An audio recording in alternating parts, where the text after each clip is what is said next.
অন্তর্বর্তীকালীন সরকারের মাননীয় স্বরাষ্ট্র উপদেষ্টা brigadier general M Sakhawat Hossain সাম্প্রতিক ঘটনায় আহতদের দেখতে পিলখানায় বর্ডার গার্ড হাসপাতাল পরিদর্শন করেন।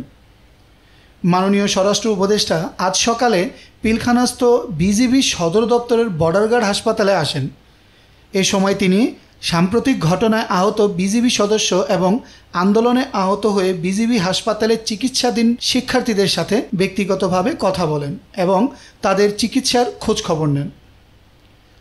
অতঃপর মাননীয় উপদেষ্টা আহত বিজিবি সদস্য ও শিক্ষার্থীদের উন্নত চিকিৎসা সেবা নিশ্চিত করার জন্য বিজিবি মহাপরিচালক সহ সংশ্লিষ্ট সকলকে নির্দেশ প্রদান করেন।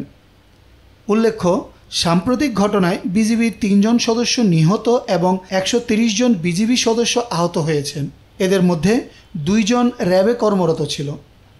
এছাড়াও আন্দোলনে বীরশ্রেষ্ঠ নূর মোহাম্মদ পাবলিক কলেজ ও বীরশ্রেষ্ঠ মুন্সি আব্দুর রউফ পাবলিক কলেজের বেশ কয়েকজন শিক্ষার্থী আহত হয়েছে।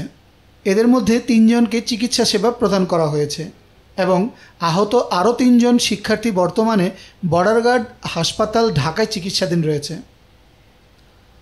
মাননীয় স্বরাষ্ট্র উপদেষ্টা মহোদয়ের পরিদর্শনকালীন বিজিবি মহাপরিচালক major general Mohammad Ashrafuzzaman Siddiqui, OSP, BSP, SUP, NDC, PSC, MPhil সহ বিজিপি সদর দফতরের ঊর্ধ্বতন কর্মকর্তাগণ উপস্থিত ছিলেন। সাইফুল ইসলাম জয়, বার্তা সরণি, ঢাকা।